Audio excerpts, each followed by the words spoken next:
Perfecto, ahí retomamos la grabación, disculpen, me avisó que se había detenido la grabación, ahí continuamos.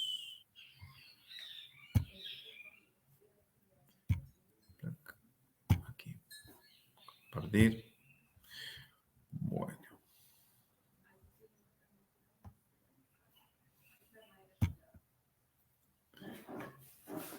A ver, un segundito, ahí estamos.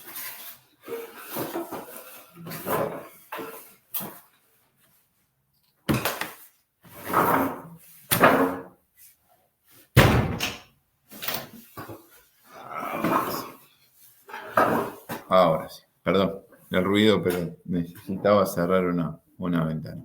Ahí estamos entonces. Bueno, si yo estaba utilizando esta idea de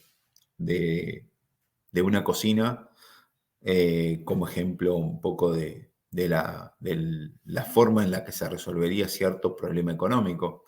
Y decía, si yo dispongo de los conocimientos y dispongo de los recursos, y los recursos los había enumerado como lo podríamos llamar también los insumos necesarios, frutas, verduras y otros insumos de cocina, como por ejemplo harina, arroz y leches y lácteos y carne, y tengo todo, dispongo todo de todos los recursos. Tengo la cocina que vamos a ver que tiene que ver con un concepto que se llama bien de capital en la economía. Dispongo de los conocimientos. Entonces, de repente, mis posibilidades de producción ya no están limitadas por el conocimiento, sino que están limitadas por la cantidad de recursos de los que dispongo. Por ejemplo, la cantidad de harina que yo tengo. De repente, sí, yo tengo harina. ¿Y cuánto tenés de harina? Y 50 gramos. Y bueno, tal vez no te alcanza para hacer una torta con 50 gramos de harina. Te alcanzará para otras cosas. Digo, yo creía que tenía harina. Entonces lo que vemos es que la dotación de los recursos, la dotación de los insumos, también influye en la posibilidad de acceder a determinados, digamos, de producir determinados bienes. Hablé un poco del conocimiento, hablé un poco de los recursos. Lo mismo, por ejemplo, si la garrafa tiene gas, sí, tenía gas, pero en realidad está casi vacía, o sea, me permitía muy poquitito tiempo de cocción. Tal vez no me permite realizar una cocción de un plato de 4 horas de cocción, o sea, por ejemplo, algunos de esos platos de cocción lenta que necesitaría mucho tiempo el horno encendido, sino que de repente podría hacer un huevo duro y tengo gas para 15, 20 minutos y se acabó el gas de tu hornalla. De repente las posibilidades de producción están condicionadas por esto que llamamos los insumos. Ahora, hay otro concepto, y eso lo vamos a ver exactamente en la diapositiva siguiente, que tiene que ver con la forma que adopta la frontera de posibilidades de producción, y es una forma conceptual. La frontera de posibilidades de producción, acá está representada para dos bienes, teléfonos y computadoras, pero da exactamente lo mismo que pongamos cualquier tipo de bien en los ejes. Lo que hay detrás de la frontera de posibilidades de producción es un montón de información que están relacionadas con la forma en la cual yo utilizo los recursos de los que dispongo.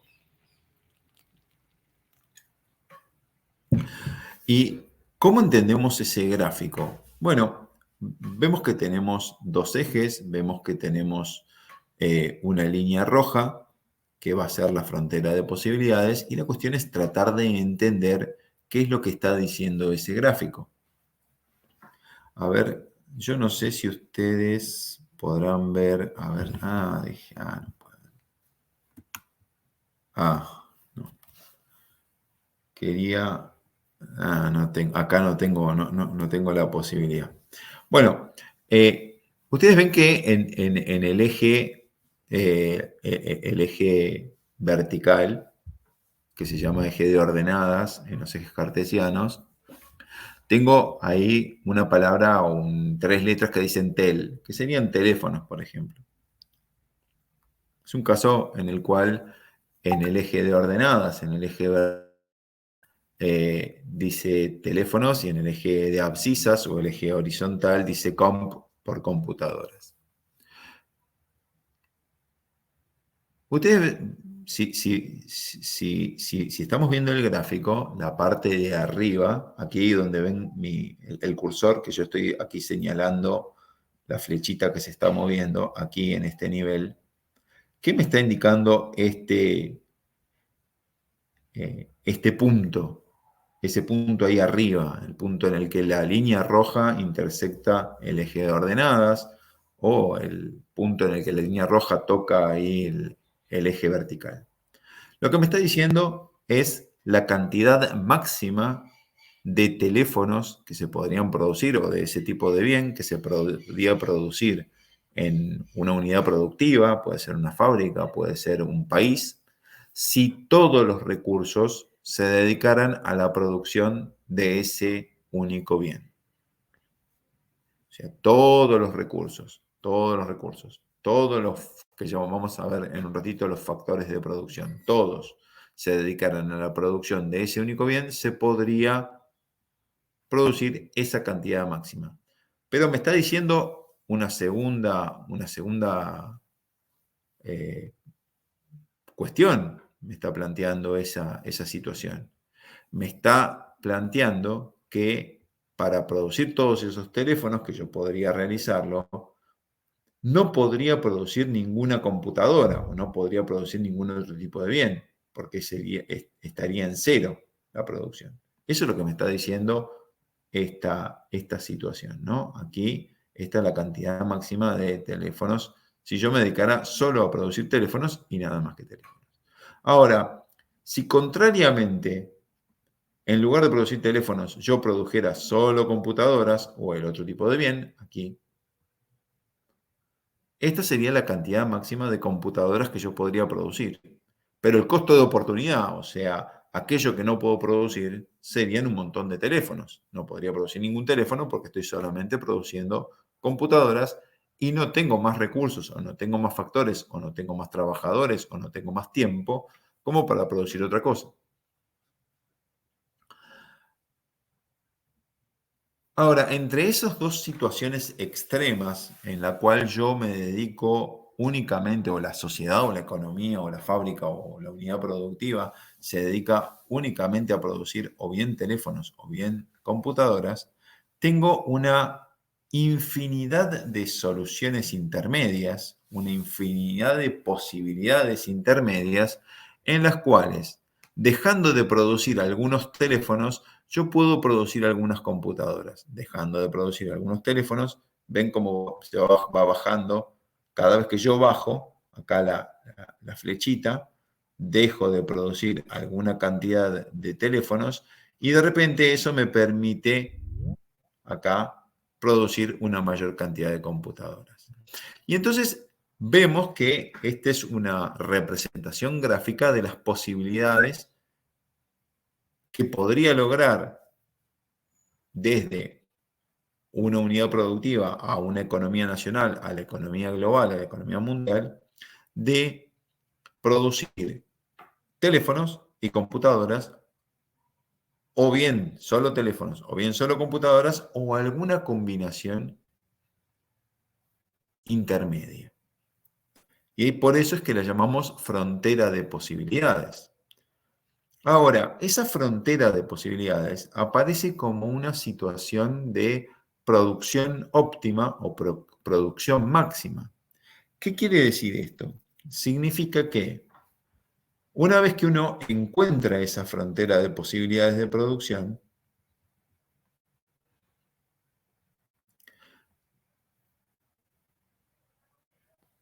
lo que tiene que concluir o lo que puede concluir es que la sociedad o la unidad productiva jamás podrá alcanzar este punto, el punto rojo que ven aquí abajo. ¿Por qué? Porque está más allá de la frontera. ¿Y eso qué significa? Lo que significa es que esencialmente en esa sociedad o en esa unidad productiva, o no se tienen los recursos, o no se tienen los factores de producción, o no se tiene la tecnología que le permite alcanzar este nivel de producción de esta cantidad de teléfonos y de esta cantidad de computadoras que se ve en este eje aquí abajo. ¿Sí? Entonces, simplemente la situación, digamos, este punto rojo me indica una situación a la cual la economía o la unidad productiva o la producción nacional no puede acceder porque le falta algo. Lo segundo es que como la frontera aparece como una cantidad máxima, cantidad óptima de uso de los recursos productivos y de los factores productivos, si yo no me encuentro, o si la economía no se encuentra sobre la línea roja, esta dibujada aquí, y se encuentra por debajo, a esto lo llamamos situación de ineficiencia. ¿Qué me está indicando? Bueno, lo que me está indicando es que esa unidad económica, o esa economía, o ese país, o esa sociedad, está haciendo un uso ineficiente de los recursos. ¿Qué significa esto? Bueno, que con los recursos que tiene, con los trabajadores que tiene, con las máquinas que tiene, con las herramientas que tiene, con la tecnología que tiene, podría estar produciendo más teléfonos y más computadoras. En ese sentido, la eficiencia es una propiedad según la cual la sociedad aprovecha mejor o de la mejor manera posible los recursos y los factores productivos que son escasos. Entonces, fíjense toda la información que nos brinda la frontera de posibilidades de producción. Nos habla de la máxima producción posible, nos habla de el costo de oportunidad. Para producir cierta cantidad de teléfonos tengo que dejar de producir cierta cantidad de computadoras, nos habla de la eficiencia y nos habla de la máxima cantidad que podemos producir de cualquier tipo de bien y a cuál cantidad no podemos acercarnos siquiera. Y entonces, digamos, al ver este tipo de situaciones, es que empezamos a entender este problema económico, ¿no es cierto? O sea, a ver, ¿qué y cuántos bienes voy a producir? Yo sé que no puedo producir la cantidad de teléfonos y computadoras dadas por el punto rojo, sé que no llego a eso. Y sé que si produzco esto, no estoy haciendo un uso eficiente de los recursos. Entonces, ¿qué y cuánto producir? ¿Cómo producirlo? Bueno, yo puedo producirlo de manera eficiente, combinando de la mejor manera los recursos productivos, o, bueno, eventualmente combinándolos de manera ineficiente. Combinándolos de manera ineficiente significa que en esa economía, en esa sociedad o en esa unidad productiva, no se producen todos los bienes que se podrían producir. Porque hay algunos que no se utilizan de la mejor manera, se producen desperdicios o simplemente no se utilizan de la mejor manera. Y obviamente no es lo mismo que yo produzca de manera óptima cerca o sobre la curva de la frontera de posibilidades de producción. ¿Por qué? Porque cuanto menos bienes esa unidad pueda producir, habrá menos de esos bienes para toda la sociedad. Entonces, ¿para quién se va a producir? Y ahí viene una gran cuestión, es que cuanto menos se produzcan o cuanto más ineficiente sea la unidad productiva o la economía, habrá menos bienes para distribuir entre las personas que podrían acceder a esos bienes. Entonces, como ven, el problema económico lo hemos reflejado una y otra vez a lo largo de diferentes herramientas. Las diferentes herramientas nos permiten ver el mismo problema económico, pero desde diferentes puntos. Hablábamos del problema económico, hablábamos de cómo producir, y bueno, fíjense, yo puedo producir de una manera eficiente y situarme sobre la curva roja, o de una manera ineficiente y situarme aquí dentro de la frontera en este espacio. Ahora, el hecho de que la sociedad en algún punto no pueda alcanzar esto, este punto rojo, esta situación, no es, no es de manera definitiva, no es una situación de manera definitiva. Podrían operarse fenómenos en la economía que me permitieran alcanzar ese punto rojo. ¿Qué podría pasar? Bueno, lo que podría pasar es que se produjera un fenómeno que se llama crecimiento económico. El crecimiento económico supone, implica, nos habla de el aumento de la capacidad de producción de una economía. Es una economía que puede producir más bienes. ¿Y qué debería suceder para que en una economía se observara cierto crecimiento económico? Y bueno, hay unos conceptos que se llaman factores de crecimiento o vectores de crecimiento, y esos factores de crecimiento nos ayudan a entender de qué manera podría llegar a crecer la economía. Una de las formas en las cuales la economía puede llegar a crecer es si se descubren nuevos recursos, si aumenta la cantidad de recursos. Por ejemplo, de repente en la Argentina se descubrió una zona en la cual había una gran cantidad de gas que se llama Vaca Muerta, que queda en el sur. Eso lo que está diciendo es que en determinada zona de la Argentina hay gas y que si aplico cierta tecnología y realizo ciertas inversiones, estoy en condiciones de producir gas. Antes podía producir menos gas porque no se había descubierto esa zona. De repente se descubre un nuevo recurso. Entonces, realizando tomando ciertas decisiones económicas, realizando ciertas inversiones, propiciando la llegada de trabajadores a esa zona, la economía argentina estaría en condiciones de producir más gas. Es un ejemplo, por ejemplo, de nuevo recurso productivo. La segunda forma en la cual se puede observar un fenómeno de crecimiento económico, o sea, que aumente la producción o la capacidad productiva, es que aumente el número de trabajadores, que haya más trabajadores. ¿De qué depende el aumento del número de trabajadores? Depende de muchas cosas. Son fenómenos que, por un lado, tienen explicaciones demográficas, tienen explicaciones de cómo crece la población, es decir, cómo evoluciona la cantidad de personas en un país, por ejemplo. Dentro de poco, para que tengan una idea, dentro de poco se va a realizar un censo. Escucharon que se va a realizar el censo. Creo que el 22 de mayo me parece que es la fecha.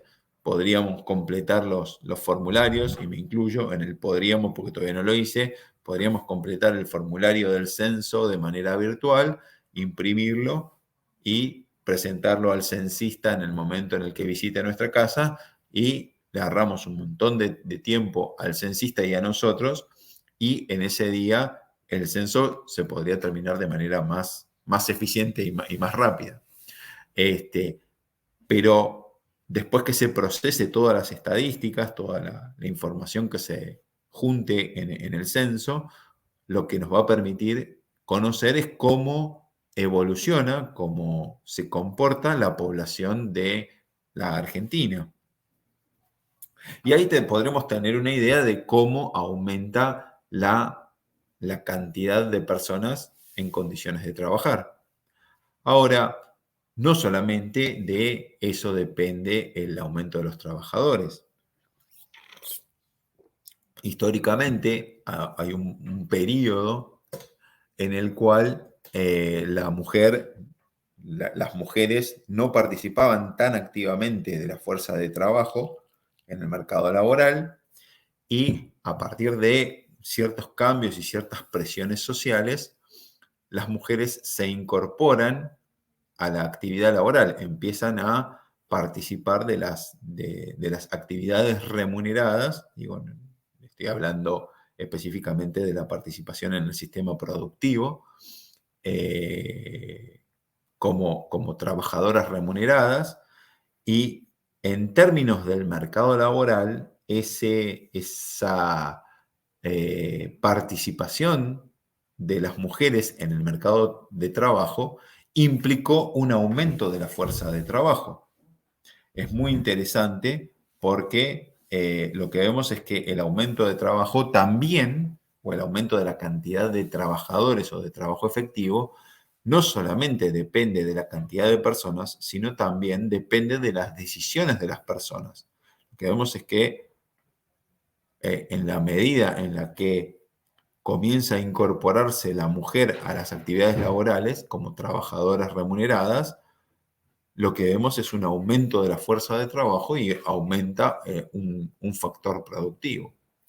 Otra forma en la que podemos observar un fenómeno de crecimiento económico es si se produce el aumento de lo que llamamos el capital, que lo vamos a definir dentro de un ratito nomás, y que es un factor productivo, y que lo entendemos esencialmente como el conjunto de máquinas, herramientas, edificios dedicados a la producción. Eso sería un aumento del capital. Cuando hablamos de capital, sobre todo en este curso o en economía, en general cuando se habla del capital a secas o del capital físico, nos estamos refiriendo a las máquinas, a las herramientas, a los edificios dedicados a la producción de bienes y servicios. Y un cuarto factor, un cuarto elemento que nos ayuda a entender el fenómeno de crecimiento económico es la mejora tecnológica. O sea, los cambios tecnológicos, los cambios en las mejoras en las máquinas, las mejoras en los procesos productivos, que hacen que con la misma cantidad de recursos, una unidad productiva pueda producir una mayor cantidad de bienes. Un segundo aspecto del crecimiento económico es que este puede darse o bien en un solo tipo de bien, ese es el gráfico que tienen a la izquierda, o puede darse o puede afectar a todos los bienes, en este caso son dos, a todos los bienes de la economía, y puede verse reflejado como un aumento en las posibilidades de producción, no solamente de uno solo de los bienes, sino de un gran conjunto de bienes o de todos los bienes de la economía.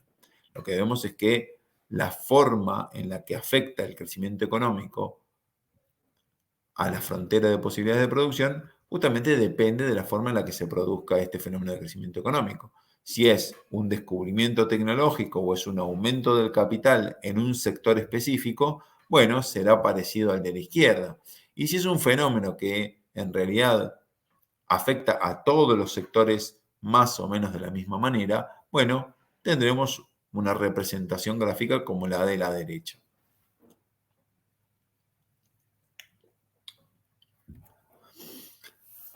Durante gran parte de la reunión de hasta ahora hablé de recursos o de factores productivos. Cuando hablamos de factores productivos estamos pensando, o los economistas están pensando, esencialmente en 4 tipos de elementos que participan en un proceso productivo. Por un lado, tiene que ver con el uso de los recursos naturales y esencialmente con el rol que cumple la tierra en un proceso productivo. Por el otro lado, hay un segundo elemento que es necesario para el fenómeno de la producción, y es el trabajo, la acción de los trabajadores, que puede ser un trabajo físico o un trabajo intelectual. Por el otro lado, son esto que llamaba las herramientas que utilizan o las máquinas que se utilizan en el proceso productivo, a lo cual llamamos el capital. Y hay un cuarto elemento que participa del fenómeno de la producción, que es la iniciativa empresarial o la acción del empresario. Pensemos que cualquier fenómeno productivo no se produce en el vacío, de alguna manera es necesario localizarlo en el espacio. Uno podría decir, bueno, hasta la unidad productiva más pequeña necesita por lo menos mínimo espacio en el cual desarrollarse, y eso es cierto, de alguna manera eso es cierto. Y habrá algunas actividades productivas que utilicen más el espacio y algunas actividades productivas que usen menos del espacio. Por ejemplo, si estoy pensando en un proceso productivo como la siembra de soja, de maíz o de trigo en gran escala, se va a utilizar mucha tierra cultivable. Si estoy pensando en la extracción de mineral de hierro, voy a utilizar bastante tierra. Si estoy pensando en la actividad de la pesca, bueno, ya sea en el río o en el mar, bueno, utilizaré bastante de ese factor productivo que llamamos tierra o en el que englobamos estos recursos naturales. Ahora, el segundo elemento que tiene que ver con el trabajo, que implica la acción del trabajador en el fenómeno productivo, bueno, también dependerá un poco del tipo de bien que se produzca y del nivel de desarrollo tecnológico del proceso productivo. Eventualmente la cantidad de trabajadores necesarios para la realización o para la producción de un cierto tipo de bien dependerá de muchas cosas. Entre ellas, una de ellas es el nivel de, o sea, la propia fuerza de trabajo o la propia acción de los trabajadores, de la posibilidad de simplificar las tareas por medio de organización del trabajo o por medio del uso de herramientas o de máquinas que simplifiquen el trabajo físico, el trabajo de la acción de los trabajadores.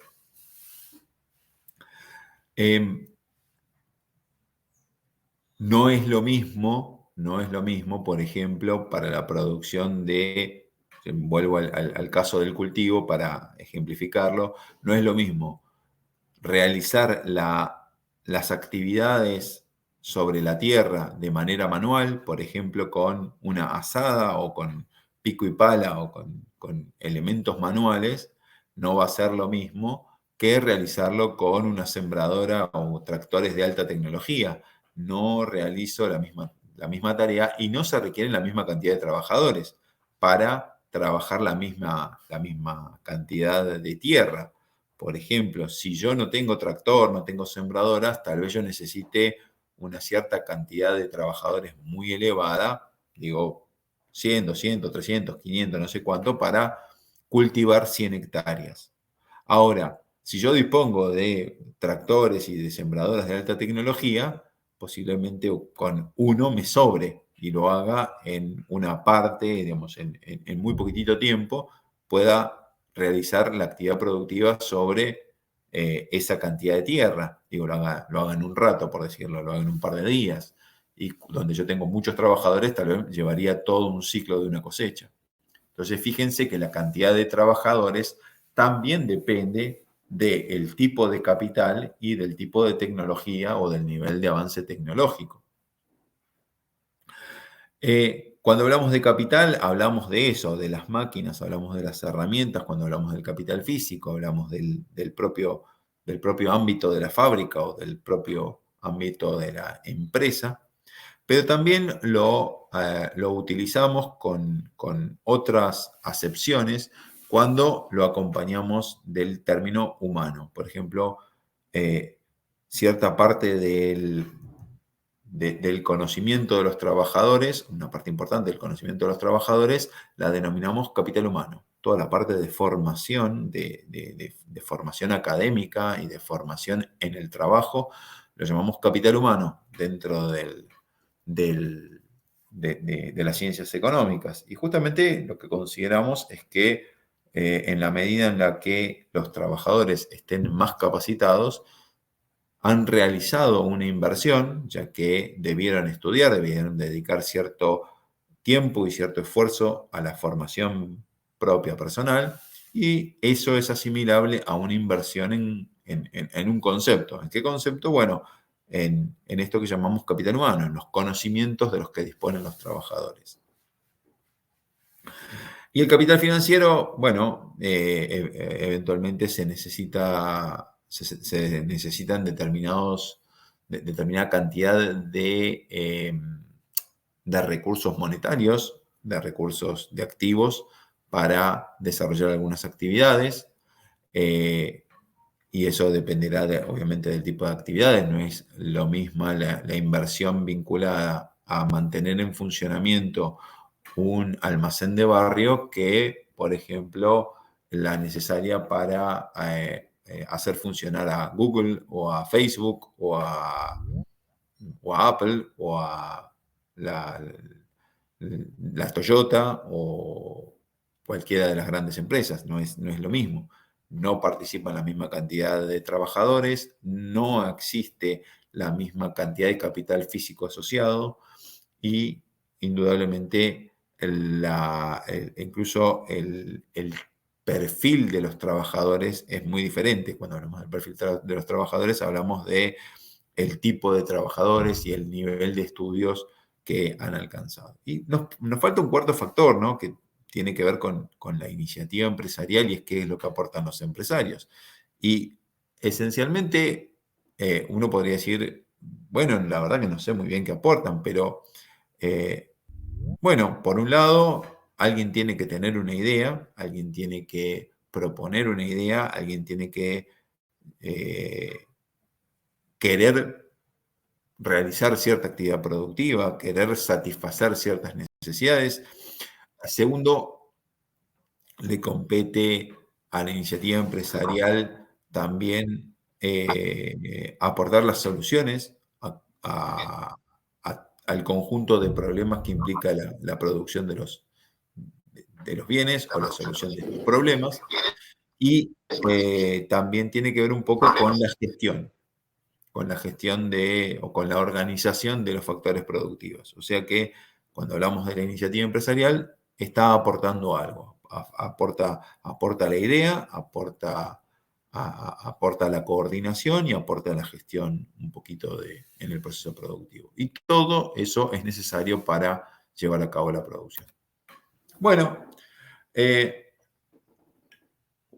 cuando hablamos de los roles en la economía, y ya, bueno, me quedan 6 minutos para llegar al descanso, lo que vemos es que hay tres grandes grupos en los que podemos clasificar a los agentes económicos. Uno es el de las familias, que le vamos a asignar una función de consumo. Cuando hablamos de familias, estamos pensando en la función de consumo, o sea, son personas que están consumiendo y pueden ser familias de un solo miembro o familias de muchos miembros, pero su actividad o su participación en la economía es como consumidores. Están las empresas que producen y hay una relación que se da entre las familias consumidores y las empresas productoras. Y esa es una relación de intercambio. Y es un intercambio que podríamos decir que es doble. ¿En qué sentido? Es doble en el sentido de que, por un lado, las familias le compran a las empresas los bienes que las empresas producen. Y en ese sentido hay un intercambio. La pregunta es, ¿con qué compran las familias?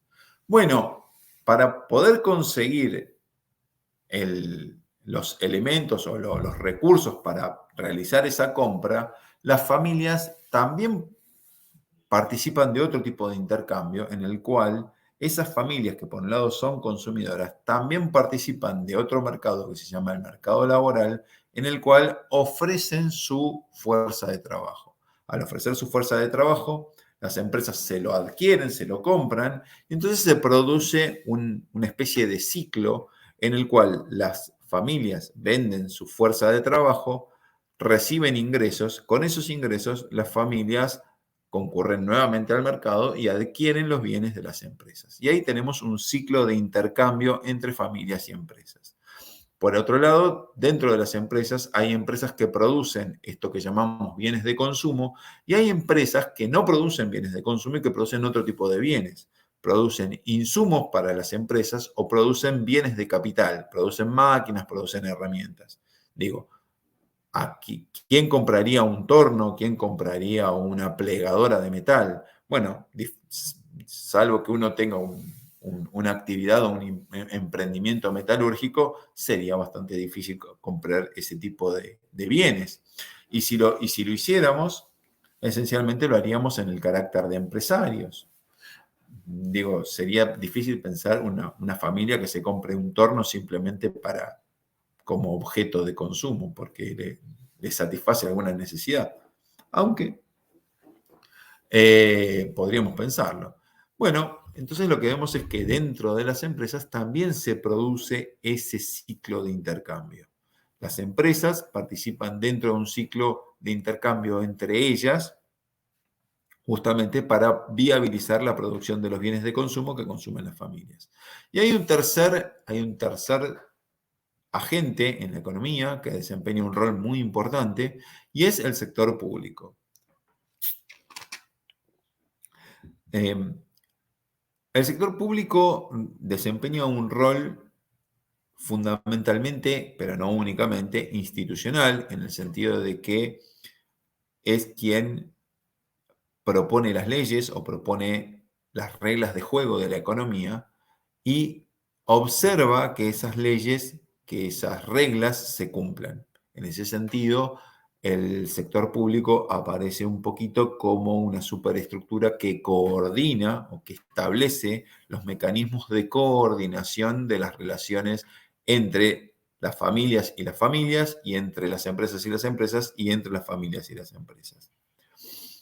Tanto a partir de la sanción de leyes como de la administración de la justicia. O sea, velar que esas leyes se cumplan, ejerciendo ese poder de policía y estableciendo mecanismos de solución de conflictos entre los miembros de la sociedad. Para hacerlo, el sector público tiene una acción fiscal, una acción impositiva, cobra ciertos impuestos y eventualmente cumple además una función distributiva, que la vamos a ampliar más adelante, otorgando subsidios, es decir, mecanismos de transferencia de unos sectores sociales a otros sectores sociales.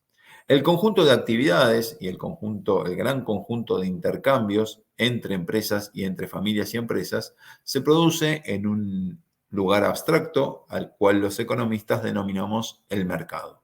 El mercado es un mecanismo por el cual o por medio del cual los compradores y los vendedores interactúan para intercambiar bienes y servicios mediante la fijación de una señal de referencia que denominamos los precios de los bienes.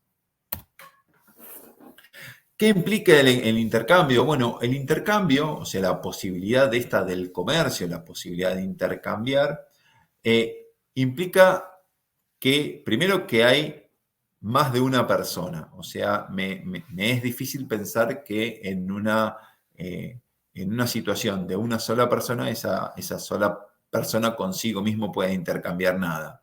Digo, sería forzar mucho la cosa. O sea que por lo menos tengo dos. Y al tener dos o más personas, tengo la posibilidad de otras formas de organización de la actividad económica que se llaman la división del trabajo.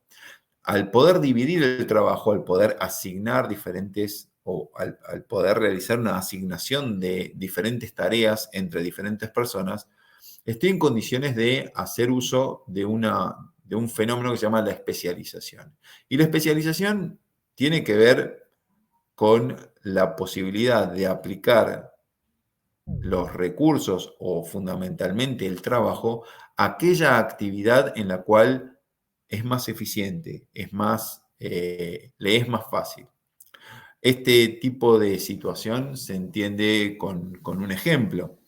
Y el ejemplo axiomático que damos, o el ejemplo más característico, es el caso de una novela que se llama Robinson Crusoe, tal vez hayan escuchado hablar. Robinson Crusoe es el caso de un náufrago, una persona que iba en un barco, el barco sufre un accidente y esa persona queda aislada en una isla. Que, digamos, logra llegar a una isla y se encuentra que está solo en la isla. Al poco, digamos, intenta resuelve su problema económico, resuelve su producción de alimento y su búsqueda de refugio. Y en algún momento de la novela se encuentra con un segundo personaje, que es un salvaje que vivía en la isla, que lo encuentra, y establecen una relación, el salvaje y Robinson, y en ese caso tendríamos una sociedad esencialmente compuesta de dos personas. Estas dos personas podrían llegar a la conclusión de que uno se le da muy bien pescar y el otro no sabe pescar, y el otro se le da muy bien subir a las palmeras a recolectar cocos y no se le da tan bien pescar. Entonces, si cada uno quisiera hacer lo mismo y producir en condiciones de autarquía y de autonomía los mismos bienes, lo que veríamos es que podría producir mucho de una cosa y poco de la otra. Ahora, si decidieran especializarse en lo que son mejores cada uno, quien pesca solamente se dedica a pescar y quien recolecta cocos se dedica únicamente a recolectar cocos, y luego los intercambian, lo que vemos es que están en mejores condiciones, en condiciones de producir mayor cantidad de bienes que si lo hiciera cada uno por su lado. Entonces, ese fenómeno de la división del trabajo vinculada a cierta especialización en las mejores actividades nos pone ante una situación donde la organización social adquiere un mayor nivel de eficiencia. En ese sentido, la especialización tiene lugar cuando los individuos o los países concentran sus esfuerzos en un conjunto particular de tareas. Esto permite que se utilicen sus capacidades y recursos de la mejor manera posible. Y ahí volvemos al tema de la eficiencia. Bueno, para cerrar y no pasarme demasiado, ya me pasé unos minutos, pero quiero cerrar y descansamos unos 10-15 minutos hasta continuar con la clase. Lo que vemos es cómo se relaciona el problema económico con la integración económica, que es el objeto del curso. Lo que vemos es que, de alguna manera, la integración económica redefine o afecta al problema económico, por un lado, en el hecho de que al hablar de un fenómeno de integración económica, estamos hablando de una situación en la cual hay una gran cantidad de agentes económicos, ¿sí?, que se van a vincular de determinada manera.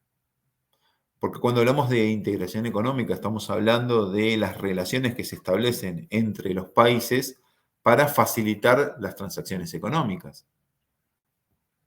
Y en ese sentido, lo que vemos es que, o lo que estuvimos viendo en esta clase, es que el problema económico estaba condicionado en parte por las necesidades y los gustos, pero también era influido por las tecnologías.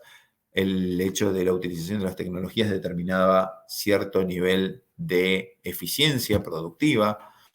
La tecnología, la eficiencia productiva, hablaba de las posibilidades de producción, de las posibilidades productivas.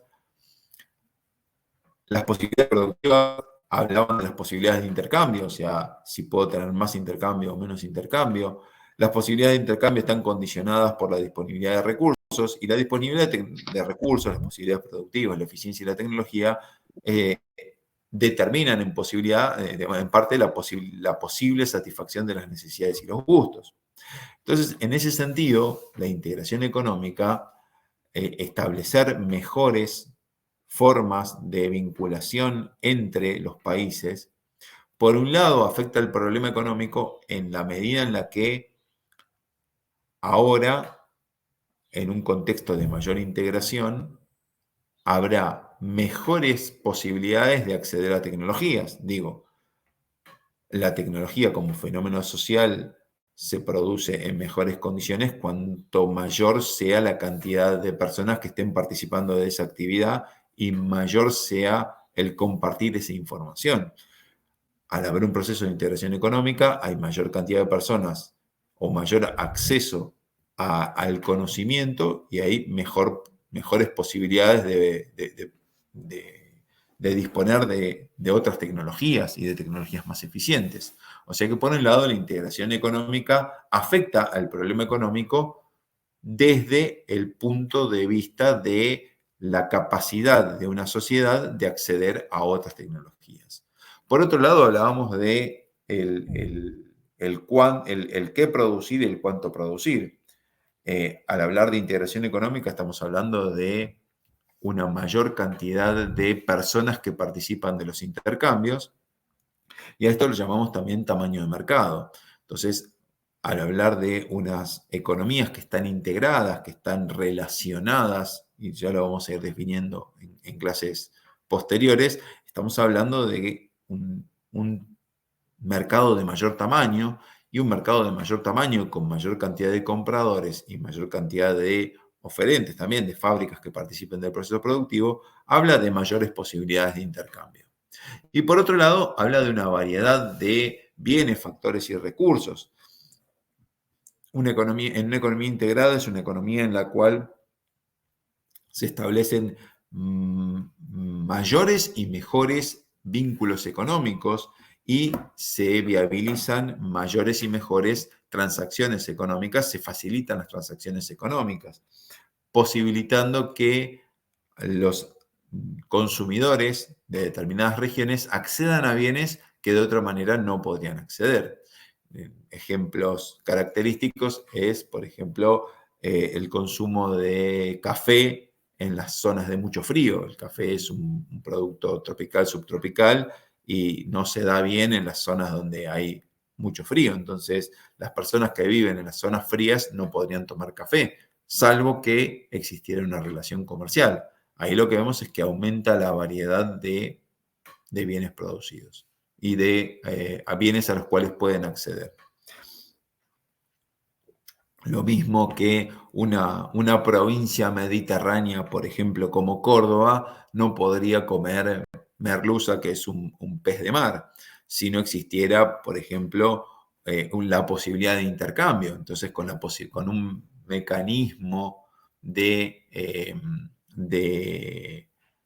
transporte, de logística y la posibilidad de llevar en condiciones adecuadas los pescados, la producción de pescado de las zonas marítimas hacia, por ejemplo, una provincia mediterránea o un país mediterráneo que no tenga acceso al mar por medios de logística, acerca las posibilidades de consumo a esos consumidores que están viviendo en determinadas condiciones, las posibilidades de otro tipo de bienes de los cuales no podrían consumir. Y esto que lo vemos en bienes alimenticios, también los vemos en otro tipo de bienes que también están vinculados a la tecnología o a las posibilidades de producción de otros países. Y básicamente, si pensamos que la mayor parte de los teléfonos o de las computadoras no necesariamente se fabrican en el país, en muchos casos las ideas pueden venir de países como Estados Unidos y la producción puede realizarse en países como China, y nosotros terminamos utilizando esos bienes pensados en un país, producidos en otro, y los terminamos utilizando en un tercer país como la Argentina. Lo que vemos es que estas posibilidades a las que nos ve facilitado el comercio son realmente muy significativas y están afectando a esto que llamamos el problema económico. Hasta acá, bueno, me pasé un montón, son las 10. Hacemos un pequeño break, ¿les parece? Nos reunimos tipo en 10 minutos. Yo no me voy a desconectar, lo único que voy a hacer es, a ver, aquí, déjenme ver. Vamos a interrumpir la grabación. Antes de irnos al receso, ¿alguna pregunta? En todo caso, si tienen preguntas, vamos a arrancar la segunda parte de la clase con las preguntas y después continuamos con el resto de las exposiciones. ¿Les parece? Perfecto.